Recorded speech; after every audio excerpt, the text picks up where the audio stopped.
shine, and we'll make it out tonight. Hey guys, what's going on? Welcome back to another episode of Netfish and Chill TV.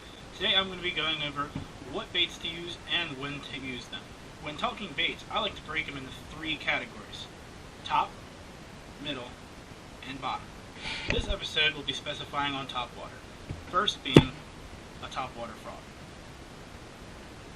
I find that I have the most success with topwater in the early spring to late summer. So pre-spawn all the way until the end of when it starts to get cold.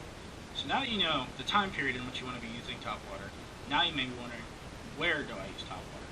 Topwater is best used in places with heavy vegetation, places that you normally wouldn't want to throw anything like a crankbait like this, because obviously it has the bill, as you can see, and that bill is going to dig deep into vegetation, and when you're reeling in your bait, you're going to be dragging about 110 pounds of salad with you, as what we like to call it. That's just definitely not going to be good, because you're not going to catch any fish. The fish are not going to see the bait, they're just going to see a giant wad of moving grass. And that's definitely not what you want. So in those situations when you're just bringing back just mounds and mounds of weeds, that might be the time to switch to something like a topwater frog. I've also found some success when using a topwater frog by throwing it near stumps and other laydowns, because as you all know, fish have a tendency to stick to laydowns, they have a tendency to hug laydowns, or any kind of cover that's there. You know, it could be a tree, a boat, anything crazy like that. So when you throw a frog into like a stump or something like that, there's obviously going to be a fish sitting there waiting, and when it's warmer out, like I said, you're going to be wanting to use it in early spring all the way to the end of summer. The fish are going to be sitting a little bit higher when the weather is warm. The warmer it is, the higher the fish are going to be sitting. And if you throw this right on top of a fish's head, you're going to cause a reaction strike, and bam, there you go, just like that, you've got a fish. So this whole time I've been talking about a hollow body topwater frog. You may be wondering, is that the only kind of topwater that there is? Well, there's multiple types. So previously mentioned, and what we've been talking about basically this whole video, would be the hollow body topwater frog. Those are pretty much the same size, around the same size. Doesn't really matter what brand you use, whether it's a Spro or a Booyah pad crasher, which is what this is. You know, those frogs are usually about the same size, with the exception of like bullfrogs that are naturally going to be bigger than other things like green frogs. So you will find other sizes, but I usually use just this one size, so I don't really have any others to show when it comes to that. Another topwater bait that I really enjoy using would be a hula popper. Now the hula popper does come in two different sizes. You have a little micro size and a bigger size. I usually like to use the bigger size. The main reason being, it's kind of hard to launch one of these out, especially if you're using a big cast reel. That's going to make it even more difficult. I do like this size a lot more. I've had a lot more success, caught a lot more fish. And this one only has one treble hook, whereas this has a pair of treble hooks. Another favorite of mine to use would be a popper style bait. As you can see, they do come in two sizes. They do get considerably larger than this. I do have another one somewhere, but I'm not going to dig that out just for this video. I don't think it really matters with poppers. I've had success with both sizes. The reason why they are called poppers is because when you pull them in, it uses this and it cups the water and pushes the water out, often causing a reaction strike, and that's the same with these. That also goes with the hula poppers, because the word popper is in the name hula popper. The same thing, it has a cup mouth and it just cups the water. Another topwater bait that I thoroughly enjoy using would be a spook. Now, as you can see, this one is absolutely enormous, and this one is probably a pretty decent size.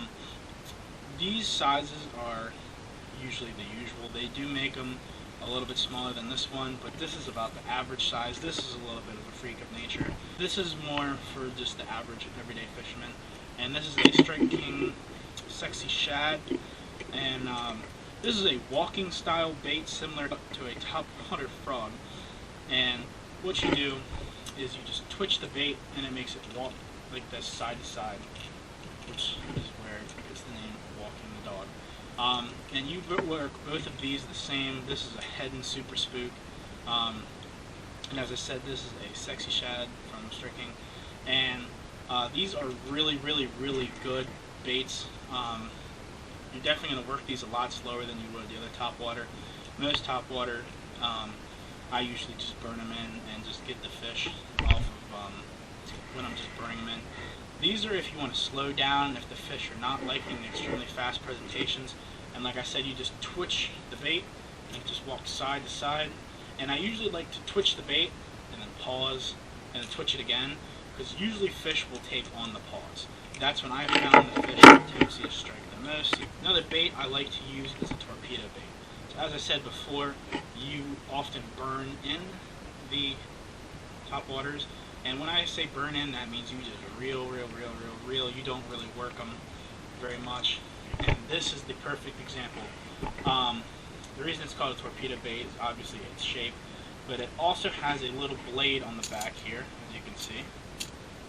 And this makes a lot of noise. And it displaces a lot of water, which obviously the fish are always going to follow. It probably sounds like a fish in distress on the surface, so that's probably what the fish are attracted to. I do think they make them a little bit bigger than this. This is the one size that I use. I haven't really tried the other bigger sizes because I really don't feel the need to. I've had a lot of success. And, you know, no bass is going to pass this up. It displaces a lot of water, makes a lot of noise, and that's going to bring in the bass. The final bait I'd like to talk about is a buzz bait. Now you may be saying, wow, that looks a lot like a spinnerbait, and you're right, they do look a lot alike and have a lot in common, but they're also two very different baits at the same time. A buzz bait is a topwater bait. Obviously, since this is a topwater video, I'd be bringing this up, whereas a spinnerbait is a middle water column bait. So, the buzz bait usually is another bait that you just burn in. You don't have to work it very much. An occasional twitch is nice, won't hurt, but these baits are absolute money in the twilight of the day. When it's just sun's starting to come up, you know, it's still a little dark out, this is the bait to use. So when you're working it, it's going to come along the water like this, and this propeller looking thing is going to sit there, and it gets the name buzz. The name buzz bait for a reason, because this is going to sit there and just buzz across the water. And like I said, the best time to use this is in the twilight. If you're using this in the morning, like you get up really early, get up with the roosters to go fishing, I'd say this is the bait to use. It just sits there and it buzzes. Like I said, with the torpedo bait, it displaces a lot of water, makes a lot of water noise. The bass are going to be attracted to it, and you're just going to get hit off of it like crazy. So this whole time I've been talking about all these baits, what they're all good for, how to use them, what presentations to go with these baits, you know, their strengths and their weaknesses. But I must say, hands down, the best bait that is topwater in my arsenal and anyone's arsenal, hands down, is the hollow body topwater frog. This bait right here is hands down the most dynamic topwater bait there is available. As I said before, you can throw them over heavy grass, you can throw them to laydowns, stumps, etc. And it's just going to produce fish no matter what you do with it. There's a whole bunch of modifications you can make to these baits. And like I said, they're so diverse. Like I said, this is a Booyah Pad Crasher. They also make one of these that is actually a popper style hollow body frog. And I'd say it's probably the most diverse, even more diverse than that one right here, because you can use it like one of these, but you can still throw it into places with these, places that baits like this can't go. And the reason why I say this is hands down the best is because it has the hooks right here that are not exposed and not on the bottom. The reason why these non-exposed hooks are so good is because it's not going to drag back a bunch of weeds and grass like this one, because the hooks are on the top. So you may be wondering, well, if the hooks are on the top, how are the fish going to get to the hooks and get hooked? So when the fish inhales this bait, when I say inhale, they inhale this bait. Like, they love taking out these frogs. When the top jaw hits right here, it's going to push down on the frog, thus exposing the hooks, and then when you feel the bite, you pull it's going to hook in the top of the mouth, and just like that, you have a fish. That's hands down the most effective bait that is a topwater bait that I have in my arsenal, and I highly recommend, if you don't have one of these, pick one of these up. Thank you guys so much for watching today's video. I hope you guys enjoyed today's video. I hope it was informational for you guys. I hope you guys learned something. And as I said, if you do not have one of these at home, please go pick one of them up. They're available at Walmart, Dick's Sporting Goods, all sorts of places, and there's all different kinds of them that you can get from Tackle Warehouse and other places like that.